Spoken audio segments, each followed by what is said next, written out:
Hello. All right. So, welcome, everybody. We are going to live stream shortly. Stand by. Hope everybody's having a good day. You know what I hate? I hate in the winter or when it's cold out, your coffee never stays hot. That's the worst. It's really the worst.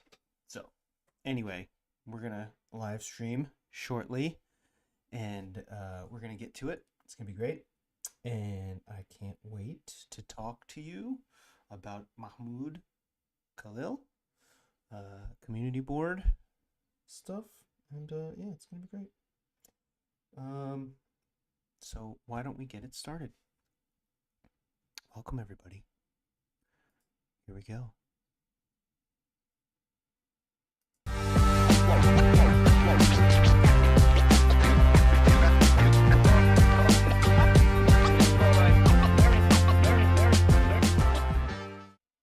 Hello.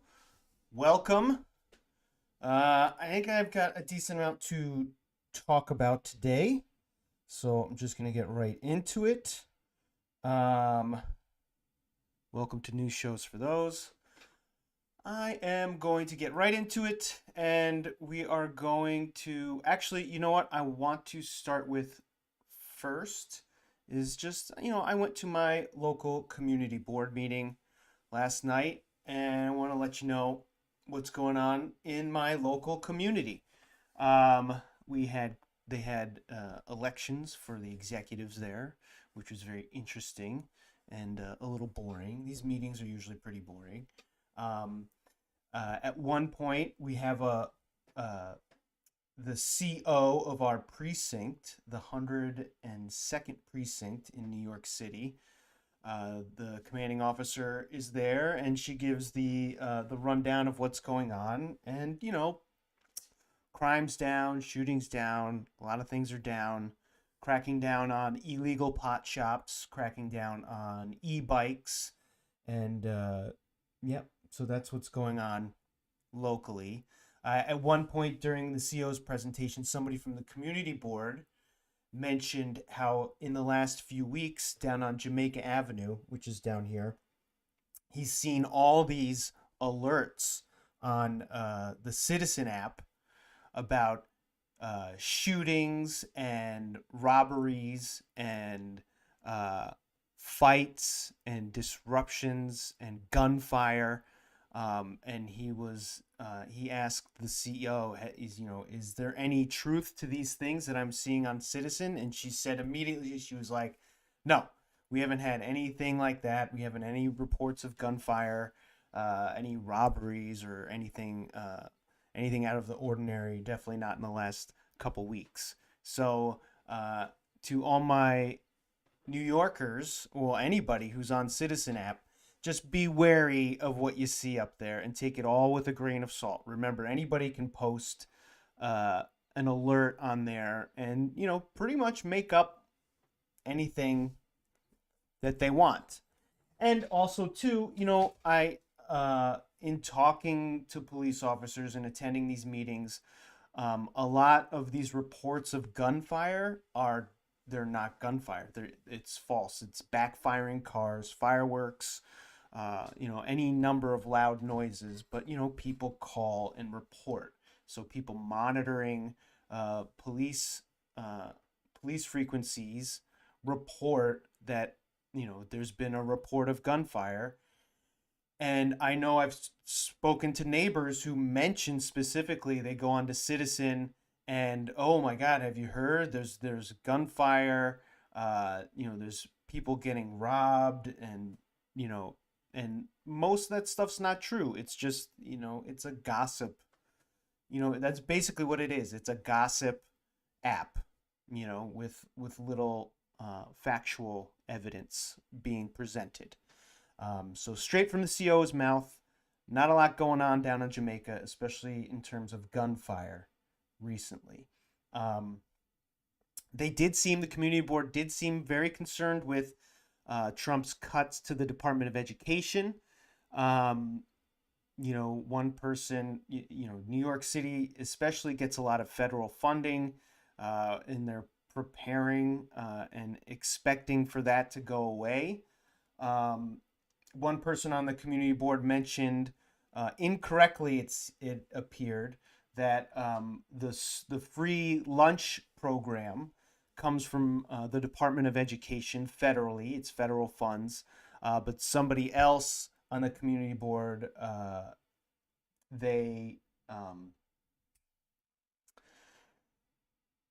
they debated that and said it actually the free lunch program comes from the Department of Agriculture, which I looked up and it is true. But also too, at the same time, the Department of Agriculture has cut $1 billion from that program. So it's not being cut from the Department of Education, comes from the Department of Agriculture, but they're still cutting it. And also to the head of the community board mentioned that any Title I funding, if you want to look this up in your local school district, any Title I funding that your school district receives from the Department of Education is federal funding from the federal Department of Education. So for disbanding that and defunding that, all that money, the Title I money that your school district collects and receives from the Department of Education could be going away. So I encourage you to do your own research if you're not in New York City and look up how much Title I funding your school district receives. So that's the local roundup, and that's what I've gathered from attending my local community board meeting. Also too, there is a legal weed shop being proposed, and I guess the community board can either approve or deny the request. Community boards in New York City have some power to approve and deny requests for alcohol permits, and also, I guess, for weed permits. There's been a huge crackdown on illegal weed operations, but this one seems legit, and the community board does not seem too motivated to approve that. I'm all for it. It's if it's legal, if they have the permits, what's the harm? You know, what's the harm? It cannot be any more harmful than opening a liquor store or a bar. So I'm going to be encouraging my people I know in my neighborhood to call the community board because they do operate off of the public input and encourage them to approve the permit for this weed shop.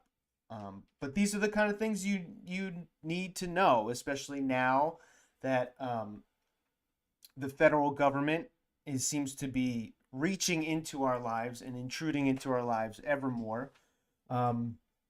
It's important to go to these meetings at a local level, know what's going on in your community. If you have the time to go, if you're off on a Tuesday night and you know your community board's meeting, you know your block association is meeting, go, because there's representatives from your local and state government and federal government. There's Congress representatives from our local Congress people there, and they give briefings, and you usually do have an opportunity to talk to them.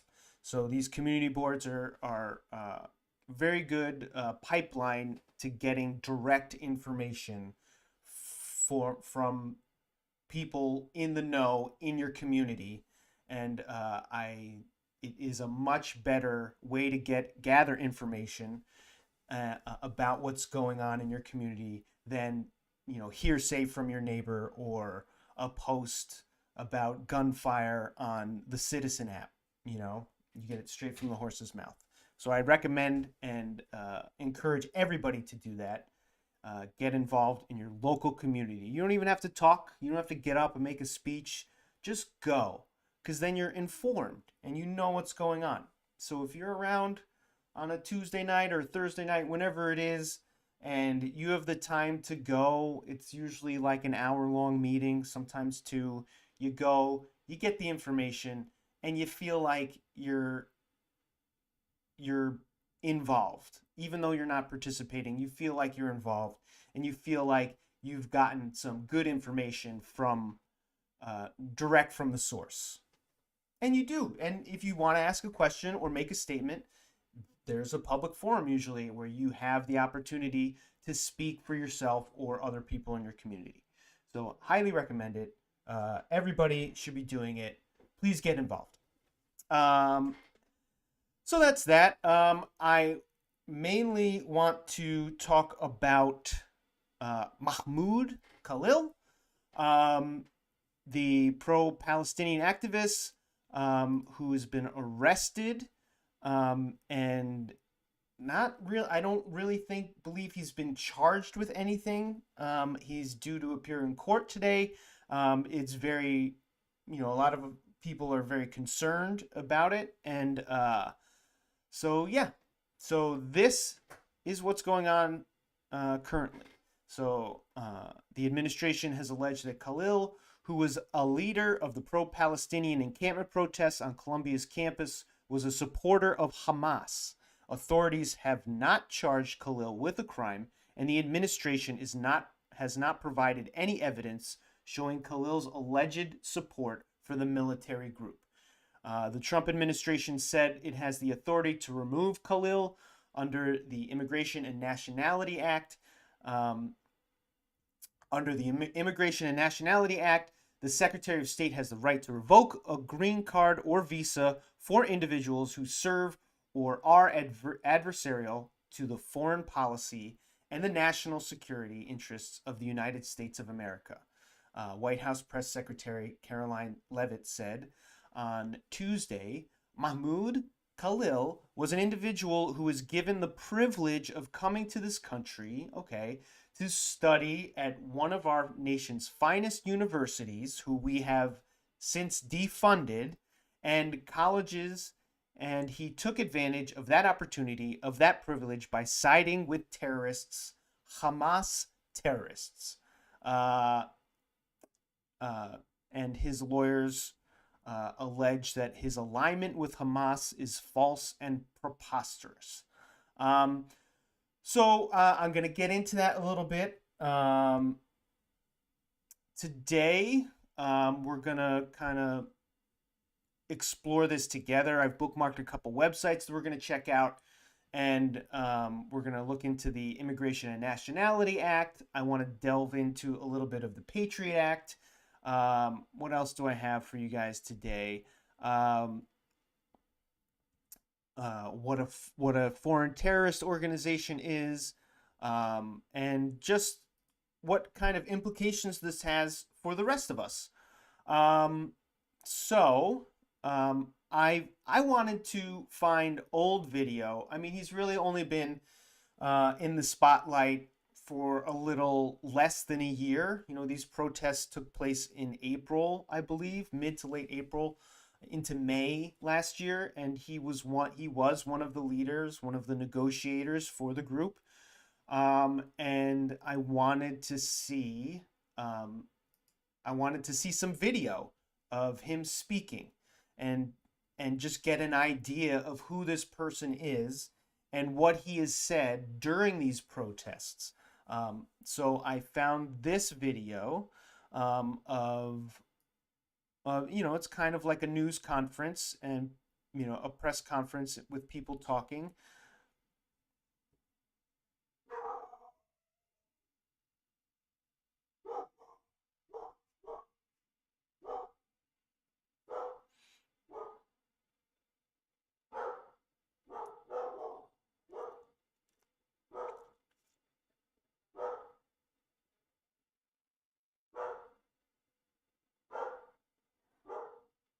So we're talking Palestinian liberation. We're not talking Hamas.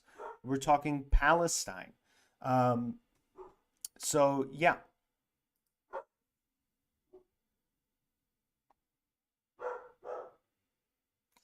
Here's a Jewish student. All right, I'm gonna let this play because my dog's barking up a storm, and I don't like that in the background. So I'm gonna let this play. Enjoy. I'll be right back.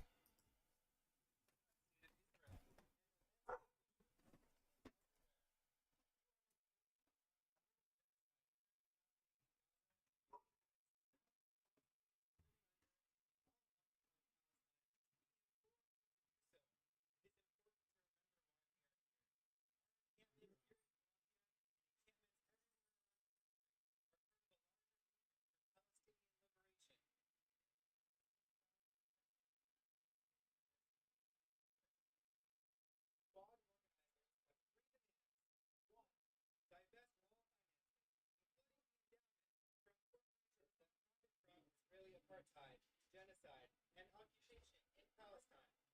2. Complete transparency for all of Columbia's financial investments. 3. Amnesty for all students and faculty disciplined or fired. Movement for Palestinian liberation.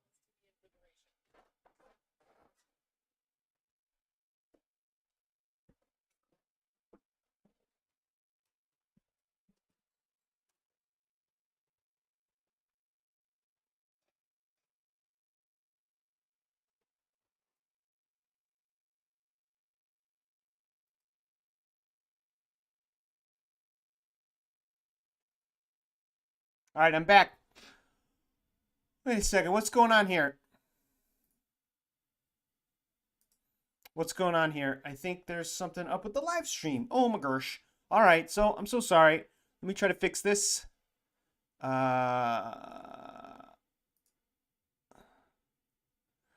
let me try to fix this. And what's happening here? All right, hold on. This is strange. I don't know what's going on here. Why is that?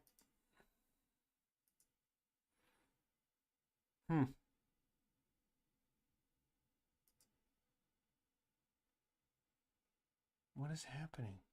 Oh, this is not fun. All right, I gotta troubleshoot here. So, this property, what?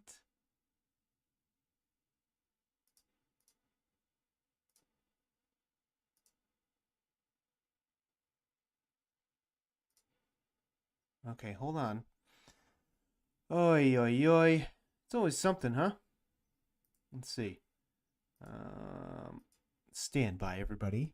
So sorry. I will edit this out later. Let's get Safari back. There's Safari. I'm gonna go to our history here. Boom, bada bing. Okay.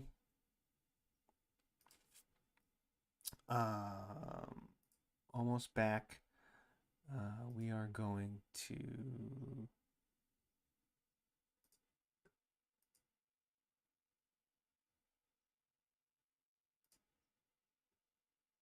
okay, application Safari. What is going on?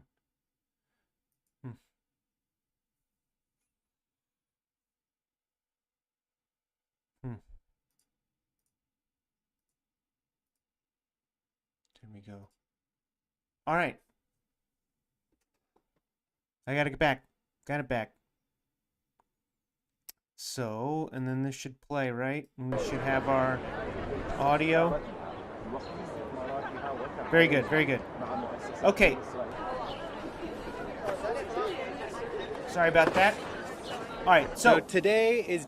So, you guys couldn't see that video. I apologize for that. But, so this is the video. I found this video. This is from 10 months ago. This is from 10 months ago. And, it's a press conference during the protests. Day 203 of genocide for Palestinians in Gaza.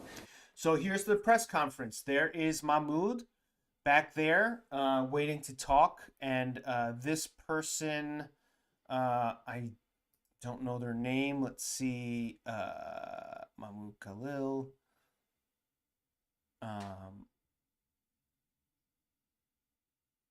So I don't know this person's name, but he says he's Jewish. And if you remember from yesterday's live stream, this person speaking is someone who Bannon had described as the greatest threat to Israel.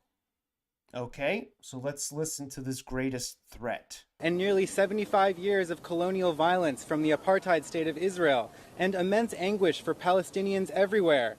If you are not focusing on the brutal genocide currently happening in Gaza and the apartheid system Palestinians are living under in all of occupied Palestine, we implore you to do so. It is important to remember why we are here. Our encampment here at Columbia and encampments everywhere around the country are part of a larger movement for Palestinian liberation. Palestinian. In the sociology department. Palestinian, not Hamas. At Columbia University, and I am Jewish. Quad organizers. Okay, so it's... Okay, here's Mahmoud speaking. Assurances from the university that as of now there are no As of now, there are no assurances from the university that no NYPD or any other law enforcement, including the National Guard, will be brought into the university. Yes, so yesterday we had a very long session with the university negotiators. We spent 11 hours in the negotiation room. Today we spent about an hour as well. Clearly, there are, as Sueda mentioned, we are at a stage where kind of an impasse.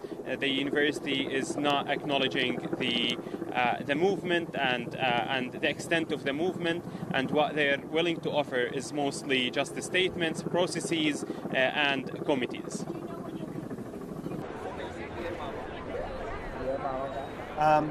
Seems very well spoken, very thought out, not violent in his rhetoric. Let's continue to watch. Once again, our movement here, when they tried to clear it last week, we prevailed. If they want to once again bring NYPD or any law enforcement, we will prevail. Our movement is not only this encampment, it was not that encampment. Our movement is very, very large, and we will have our own ways in order to make sure that our voices are heard.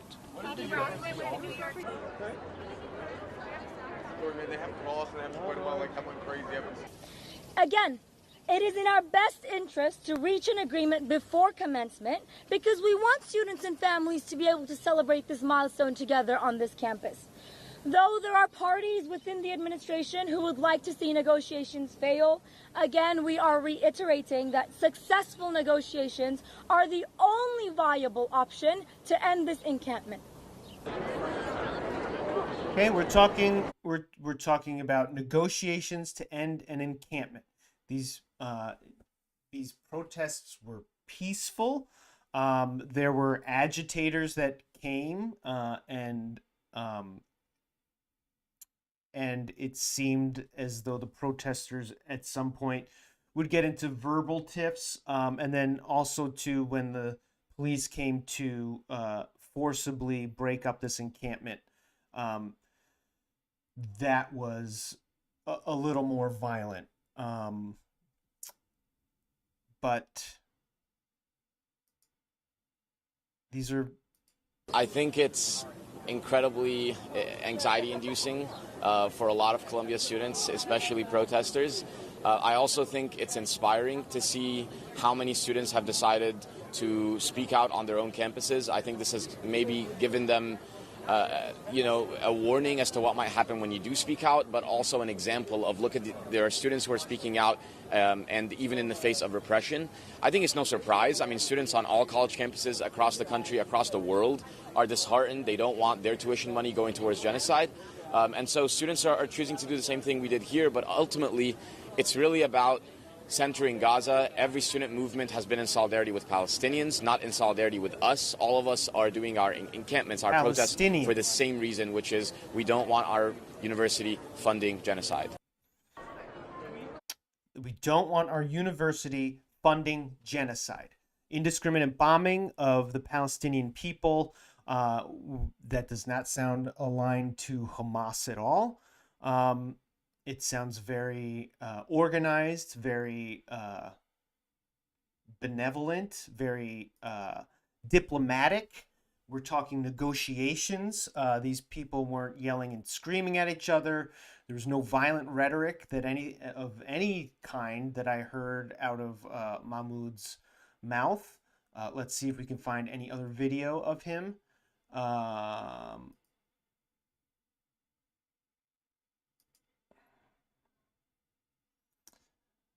And again, I searched for a specific time frame because I didn't want to look for anything recently, because I feel like that would be more commentary. Let's see this.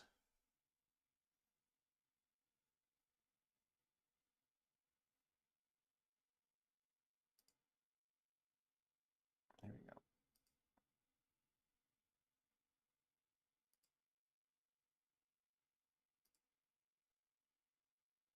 The one who should listen to us. They should listen to their student body who are demanding to end their investment in the war that's happening in Palestine.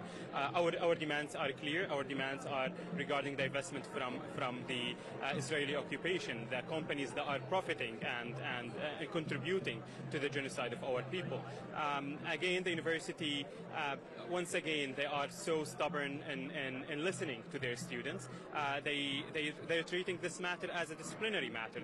They're not treating this as an anti-war movement that actually gathered thousands of students here. That actually sparked thousands of. Okay, so listen, pay attention. This is what we should be doing, right? We should be reading, keeping up with the news, but let's go back in time. I feel like it's so important to go back in time, look at the documents that have been already presented to us, unedited. The interviews with this person, him speaking on television in interviews. This is the person who the Trump administration has labeled as a terrorist sympathizer and someone who is aligned and promoting Hamas.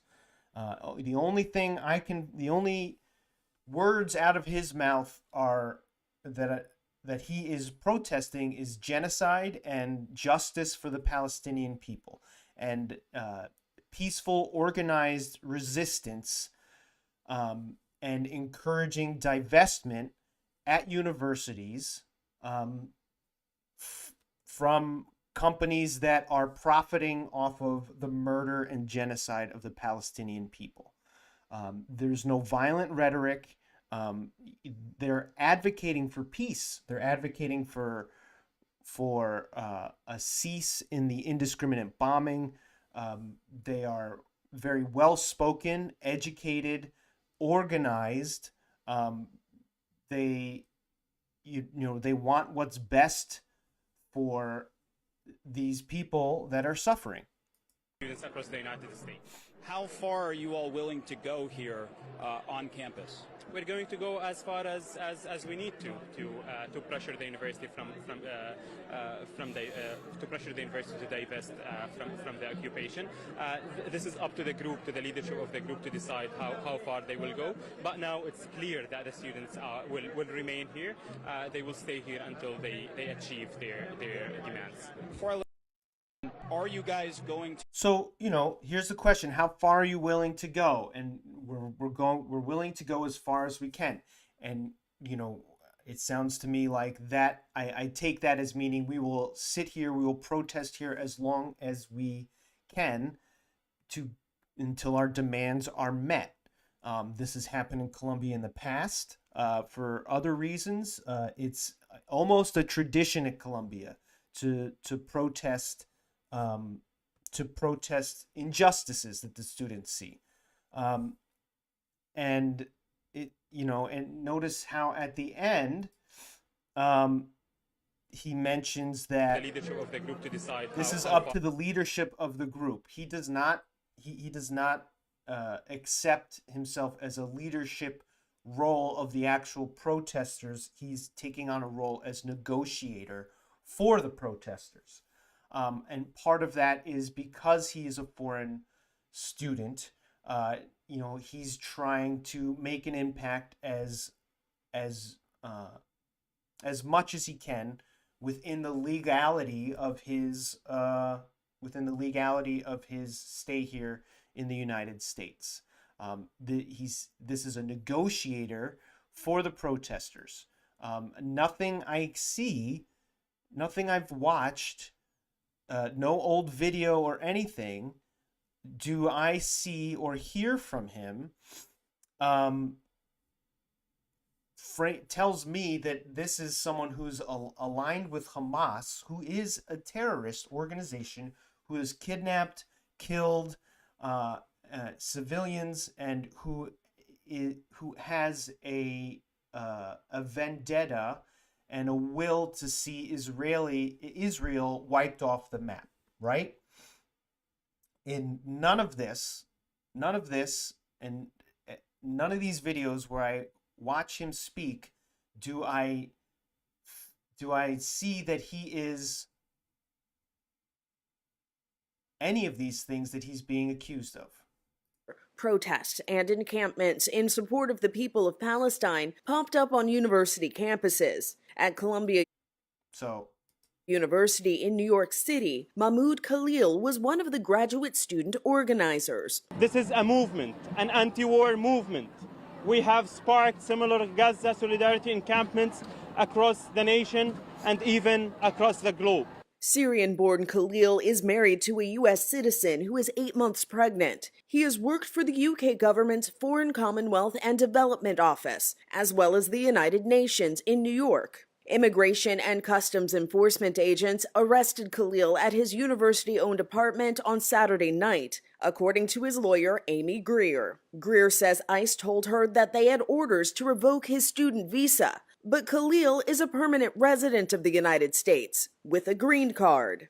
The Department of Homeland Security website shows that he is being held in an immigration detention facility in Louisiana. The Department of Homeland Security said in a statement, in part, it believes Khalil, quote, led activities aligned to Hamas, a designated terrorist organization. Khalil's attorney wrote, quote, we will vigorously be pursuing Mahmoud's rights in court, and we will continue our efforts to right this terrible and inexcusable and calculated wrong committed against him. Immigration attorney Naresh Gay, who is not representing Mahmoud Khalil, told WCBS he believes Khalil's arrest is a violation of due process. If he's a green card holder, slam dunk, there's no way to arrest him. If he had not been charged with a crime, or if he's, if there's something more than that, really, there's no way, number one.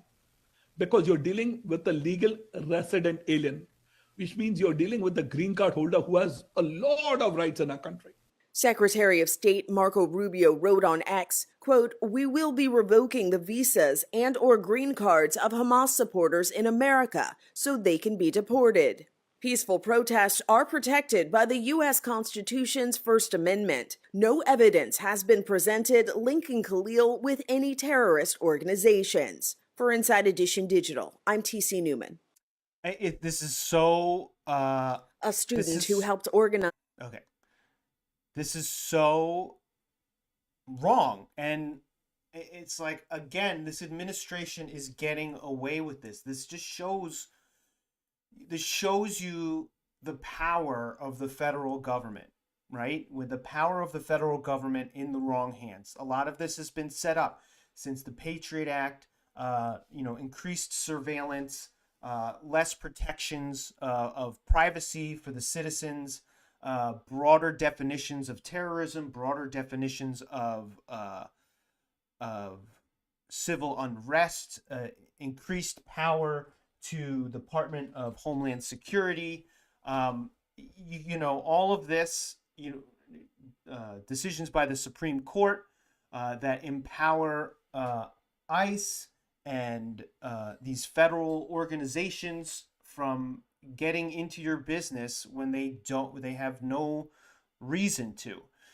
This has all been enabled by past actions. So it's you're seeing the results of these years of erosion of civil rights. Um, I feel like we've kind of let it happen. We've let it happen because it hasn't been affecting us directly. We've seen examples of this working. Uh, you know, Shortly after, I can remember in the years after the September 11th attacks, there were a lot of instances where the Department of Homeland Security or the FBI have, sorry, I'm going back to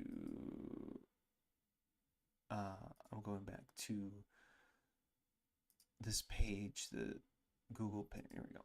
So, yes, I can remember in the years shortly after the September 11th attacks, where terrorism was still very real and on our minds and happening.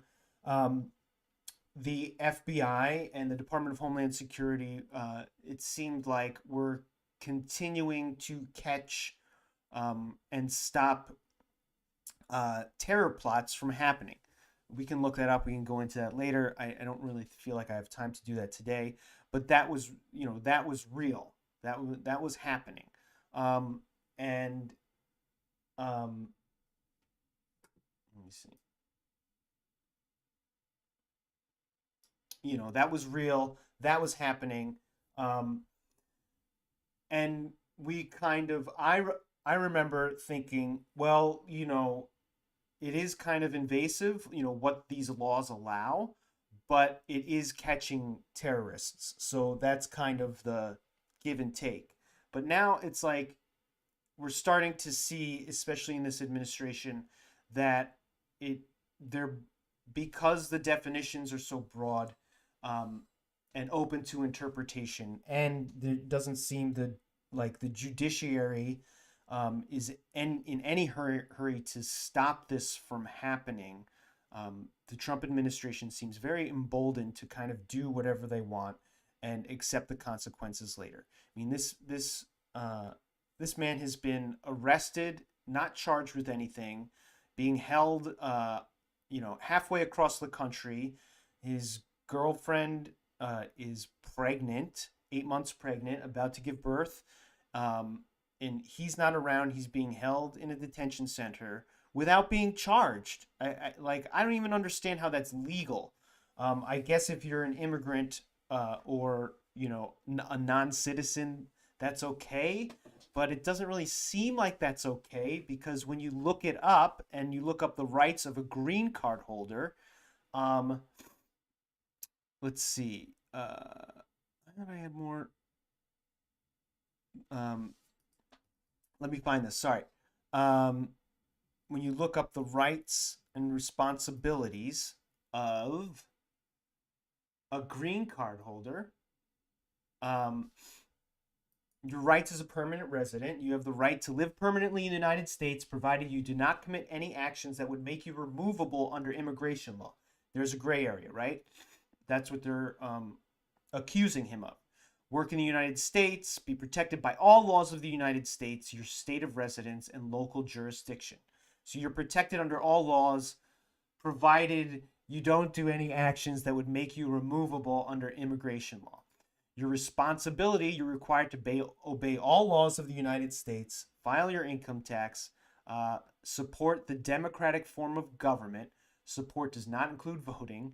And you're required to register for the Selective Service. So you are barred from voting, but you have to register with the draft.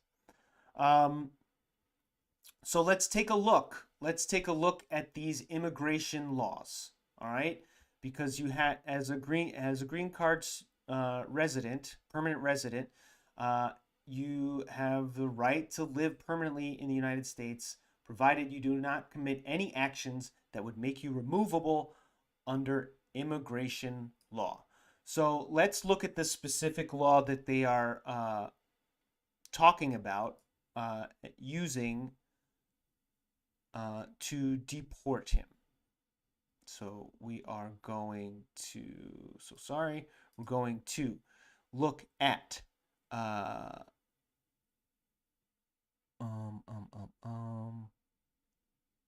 it is this deportable aliens. Okay, this is part of, this is part of the broad immigration law.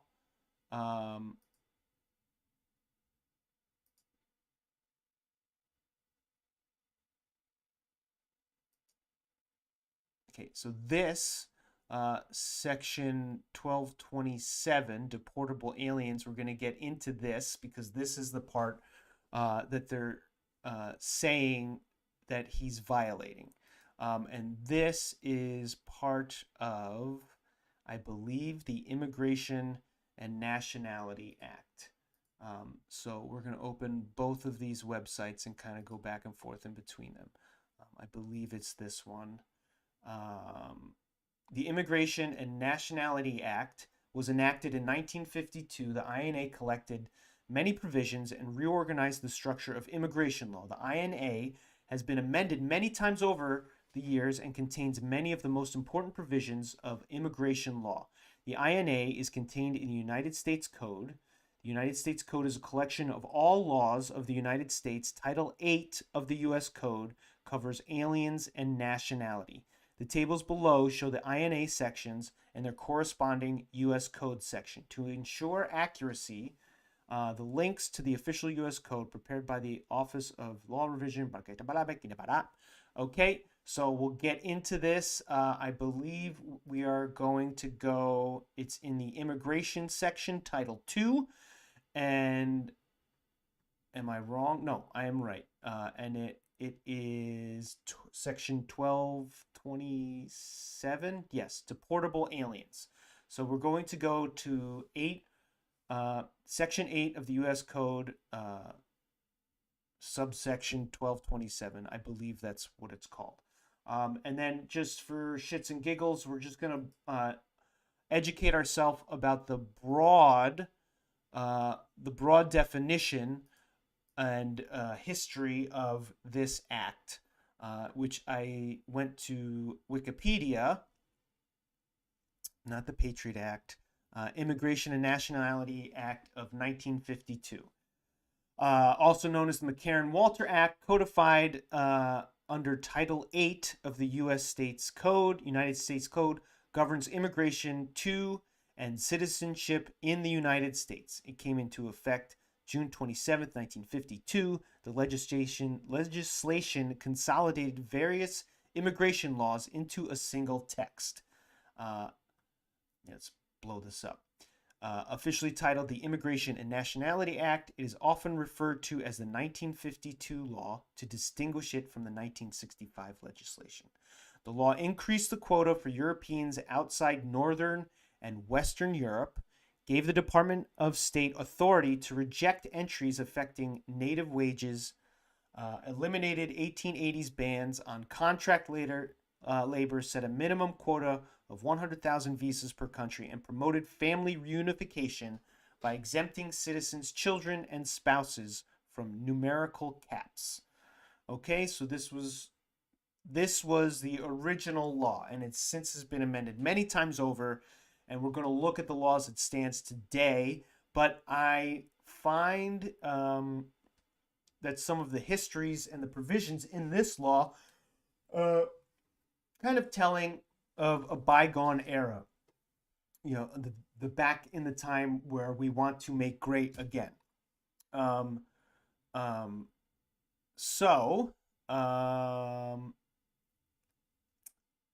This act of 1952 was debated and passed in the context of Cold War era fears and suspicions of infiltrating Soviet and communist spies.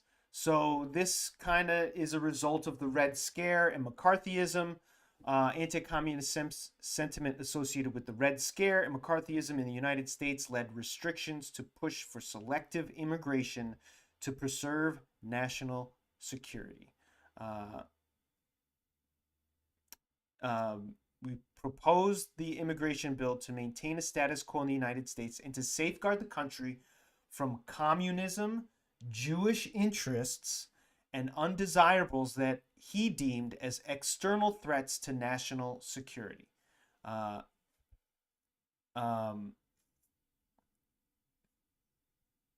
Crazy, right? I mean, it's like all coming back again. So now we're not talking about communism so much anymore. It's socialism, right?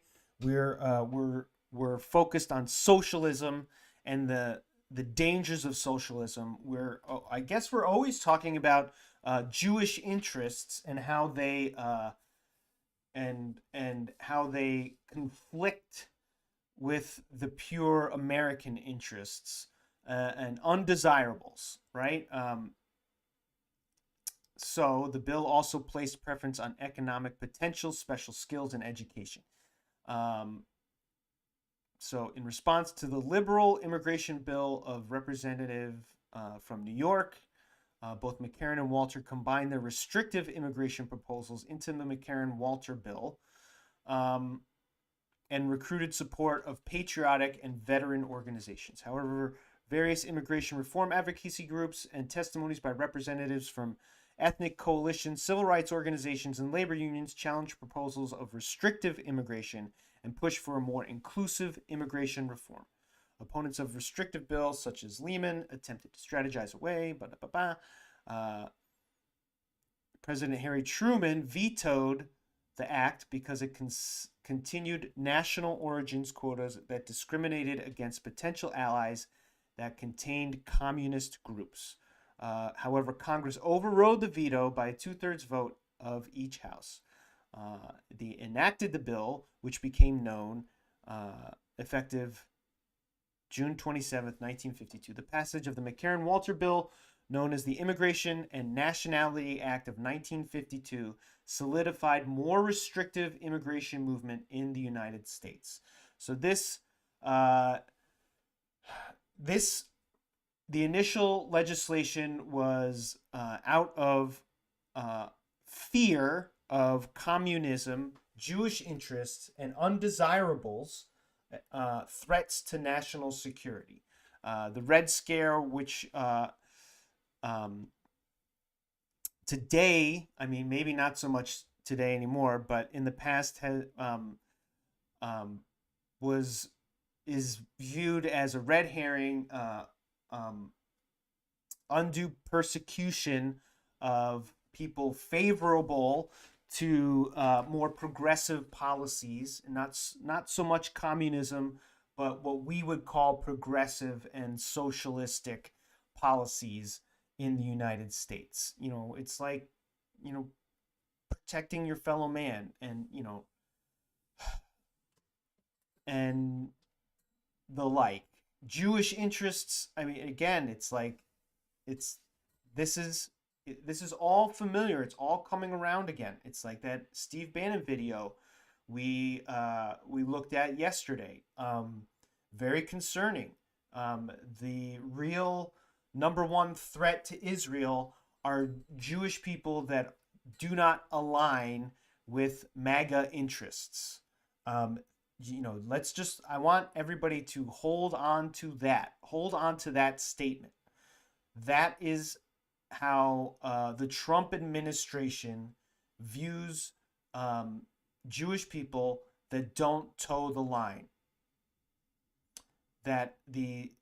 And very, very, very concerning dialogue coming out of the Trump administration and Trump supporters.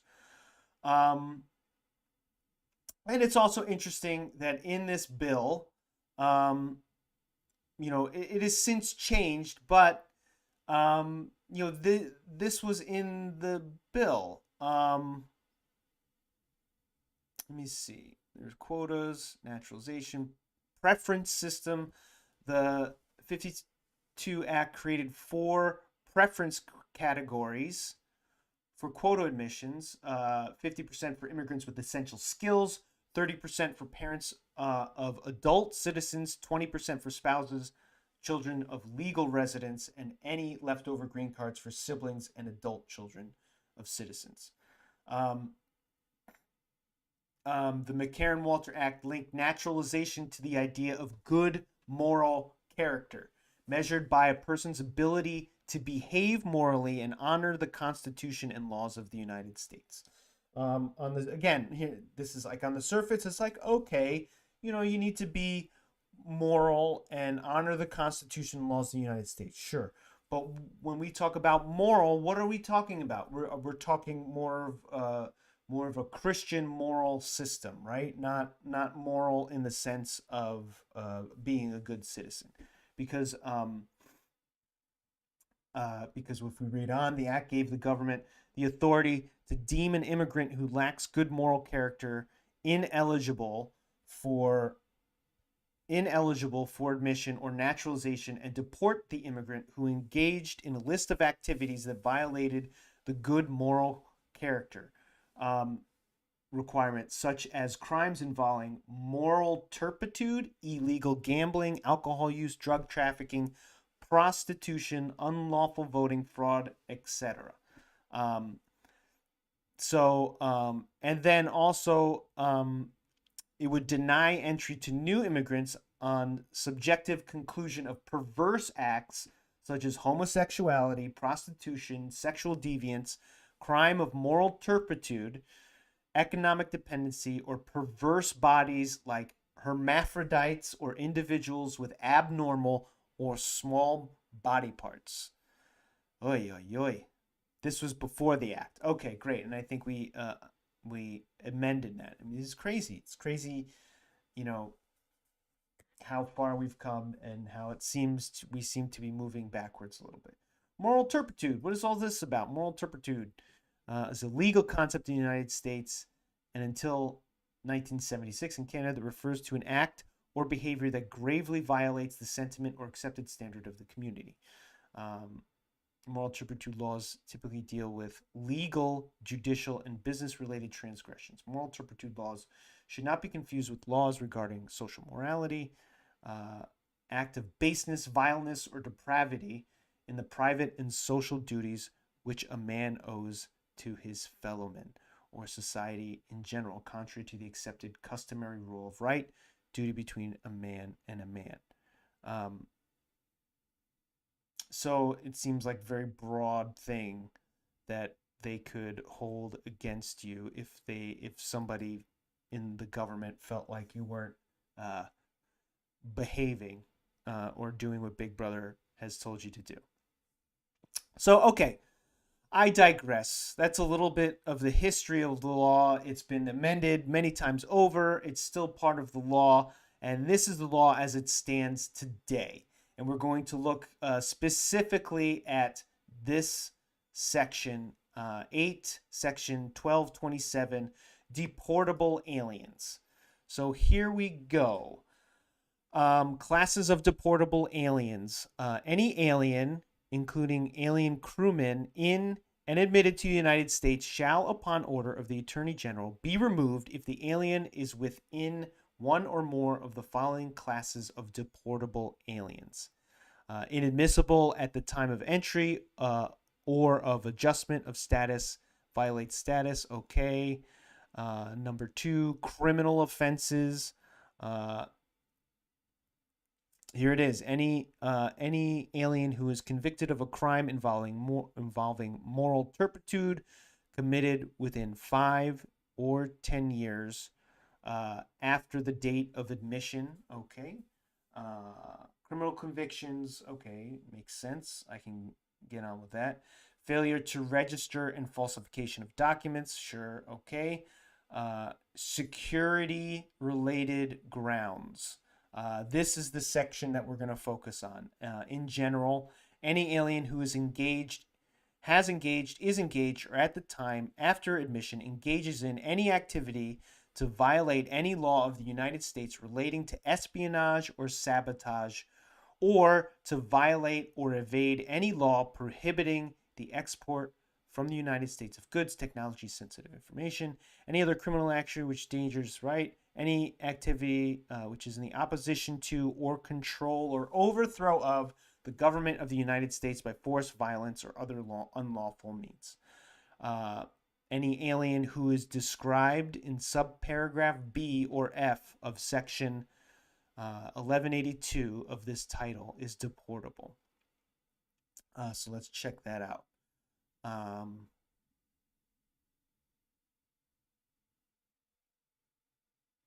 Wait, hold on. We're looking for A3, 1182A3. 1182A3.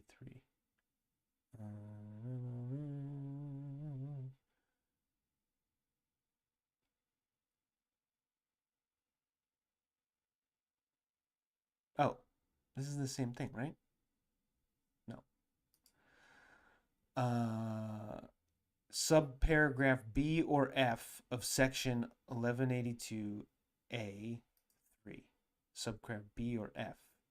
A3. Where's 3? 3B. Terrorist activity. Here we go. In general, any alien who has engaged in terrorist activity is a consular officer, the Attorney General, or Secretary of Homeland Security knows or has reasonable ground to believe is engaged in or is likely to engage after entry in any terrorist activity. All right, so this is the meat right here. So if you are engaged in terrorist activities as a green card holder, that would be any alien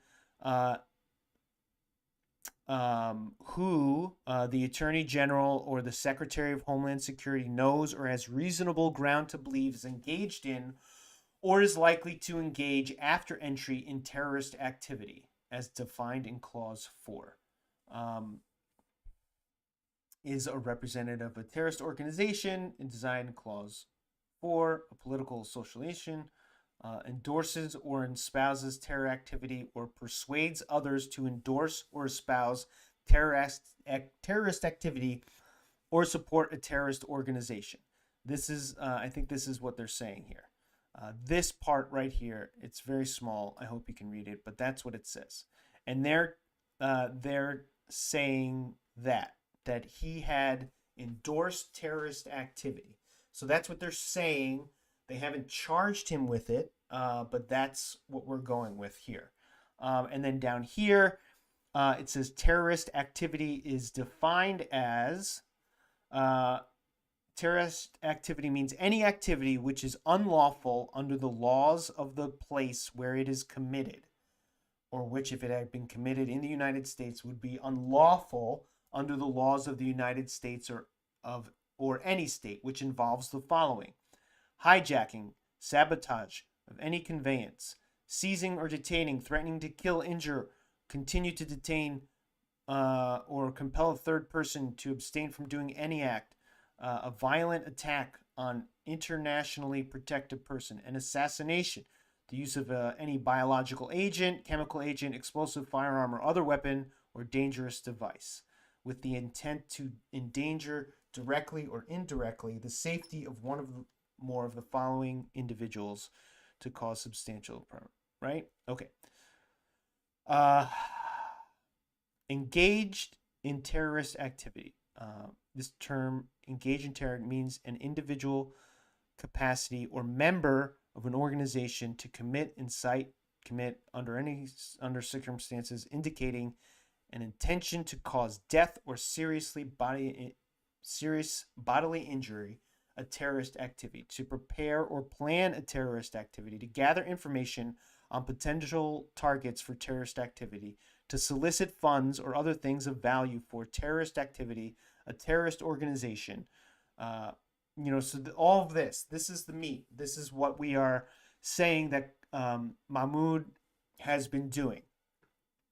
So if we go back, swing back around to this article, let's see, we go back to this article concerning Mahmoud Khalil.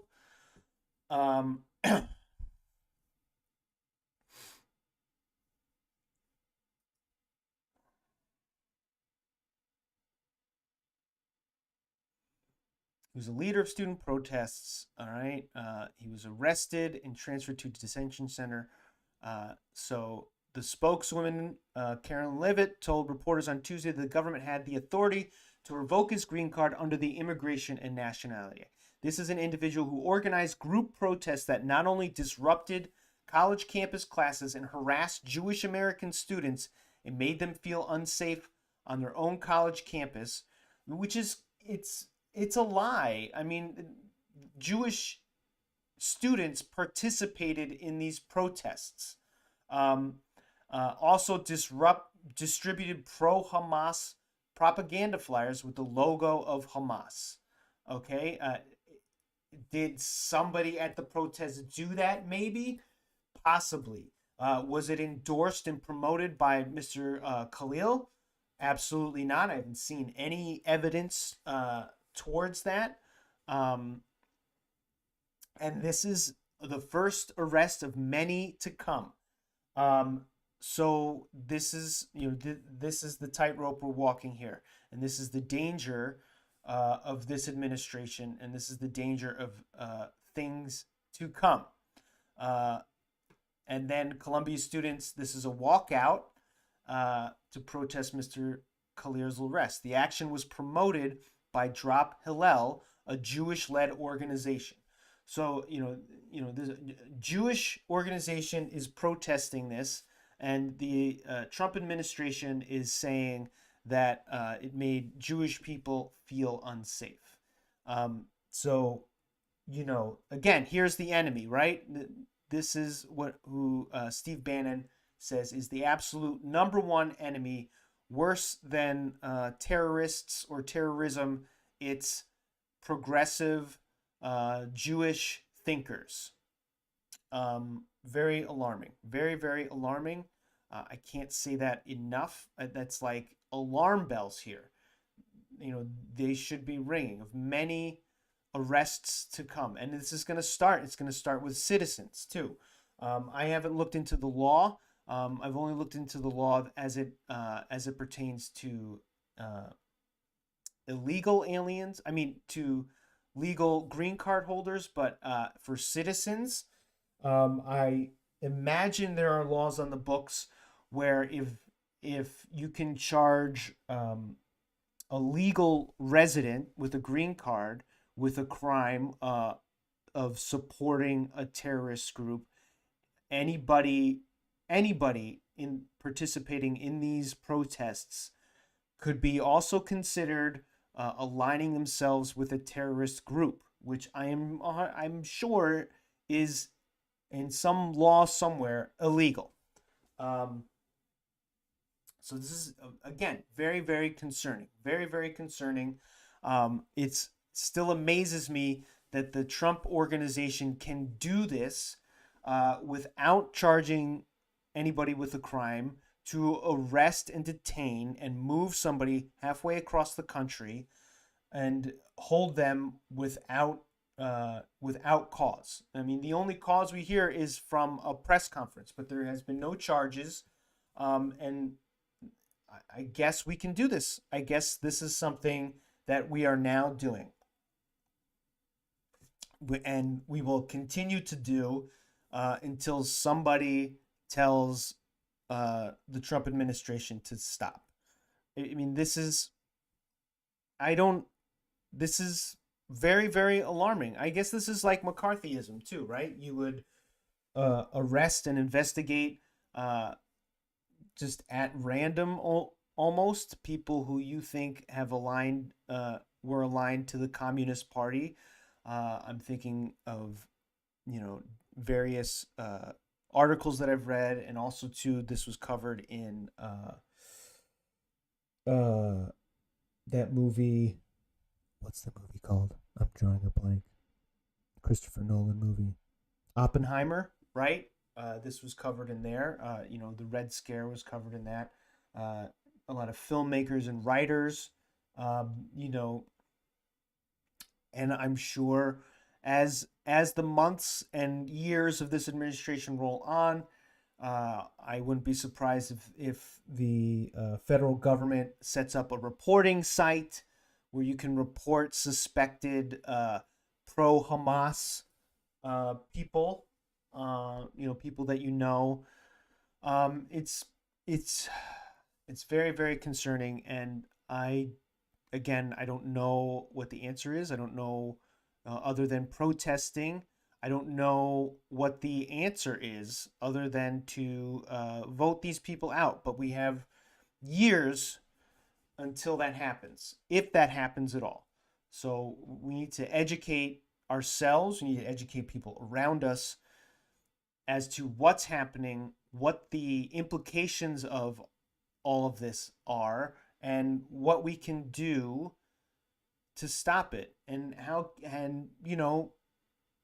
start a dialogue between each other. Like, how do you start to change people's minds? Because everything I've read is pointing at, there is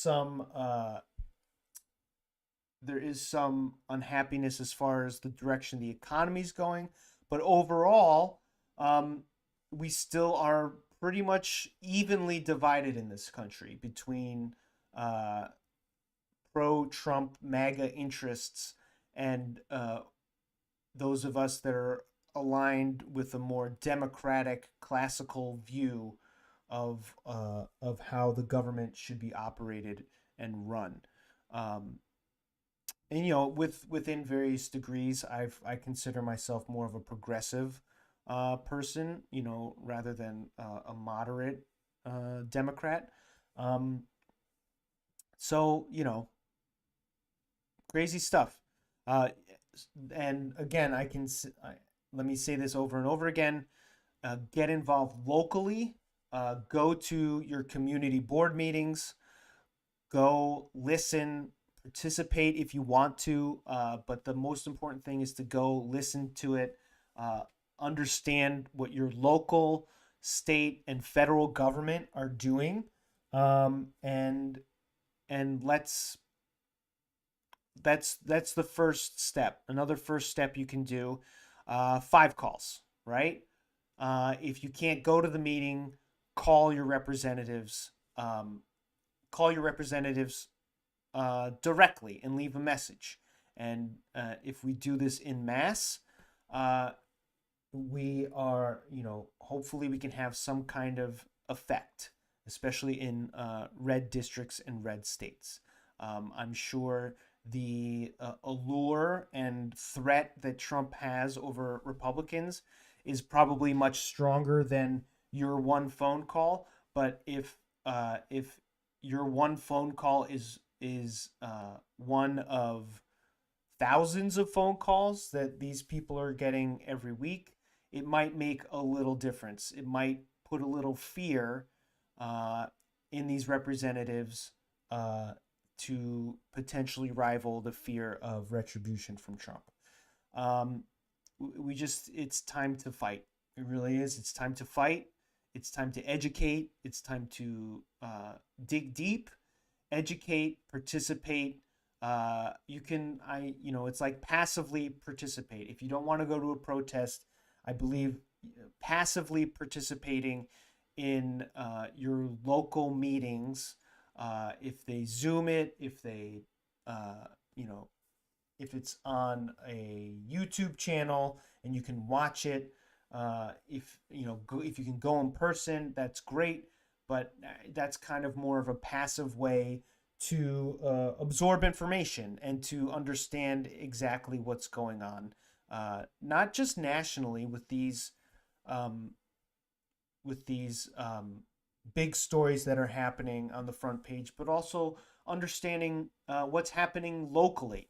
And the last month or two, going to these community board meetings, I'm seeing more and more how these federal policies and the threat of Trump and his policies affecting us more on the local level, not just some national story that feels separate from us and getting upset about it because you feel like it's unjust.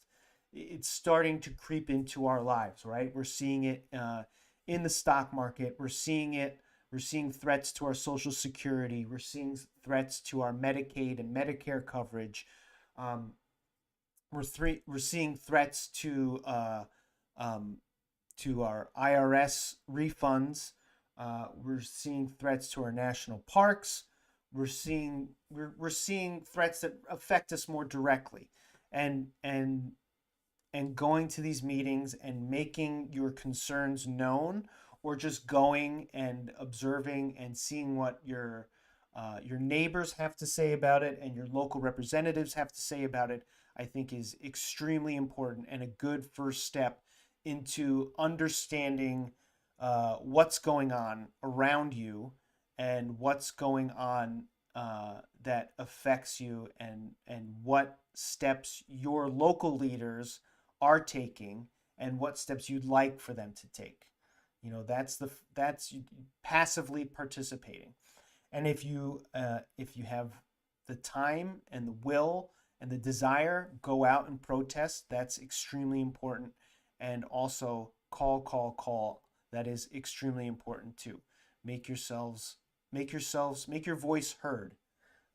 Make your presence felt at these meetings. Make your voice heard on the call, and make yourself seen at the protests. I think those three things, any one of those three things that you can do, is an invaluable and great way to start fighting back. So yeah, it's crazy. It's crazy. I don't know what I'll be talking about tomorrow, but maybe some more of this. Maybe we'll have some more economic news. That's nuts too. You can't tell which way everything's going. It all seems pretty isolating and frustrating and helpless. But maybe we'll cover that some more tomorrow. We'll see how the markets move. I haven't watched this yet. I'm on Quiver Quantitative a lot. This is a great subreddit. I wanted to watch this. This is Representative Ro Khanna calls for more Democrats to stand up for Mahmoud Khalil, who is illegally detained by Trump. I mean, it really does. I mean, it's illegal, right, to hold somebody and not charge them, regardless of your immigration status. I mean, I guess as an illegal immigrant, you don't have many rights. I mean, you have some, but I feel like you're probably not as protected under the law as a citizen of the United States, as a legal citizen, but definitely as a green card permanent resident. I would imagine that it is illegal to hold you without being charged. So let's see what this Representative Ro Khanna. Ro Khanna is the representative from, I don't know, so let's look this up. Ro Khanna, he's a United States representative from California's 17th Congressional District since 2017. Okay, so this is a representative in Congress from California. Let's see what he has to say. More Democrats need to stand up and speak out against the illegal detention of a Columbia student who had a green card. The Republicans are simply not the party of free speech, and the Democrats can't be just speaking about the price of eggs. We need to speak up for people's First Amendment rights. The reality is the First Amendment applies not just to citizens, but every person. This detention is illegal.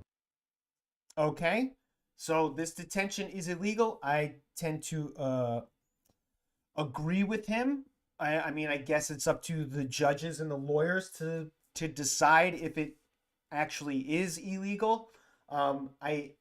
It really concerns me that our federal government can arrest you and detain you without charging you with a crime. That seems to me like that is nutso. I don't know why I don't understand why that's allowed, and it shows the power of the executive branch, and you can just do that. crazy. We're watching it happen.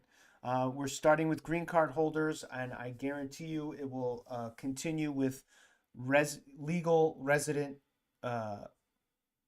legal citizens born in the United States. It's going to continue with student protesters, and will continue until somehow it's stopped.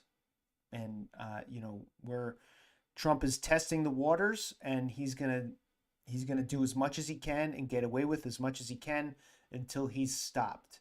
How we stop him, that remains to be seen. But what he's doing seems highly illegal. I don't understand how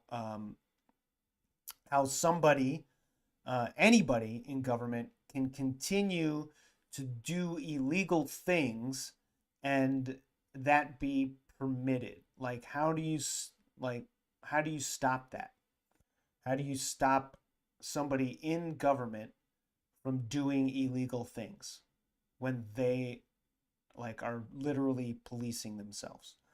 I feel like,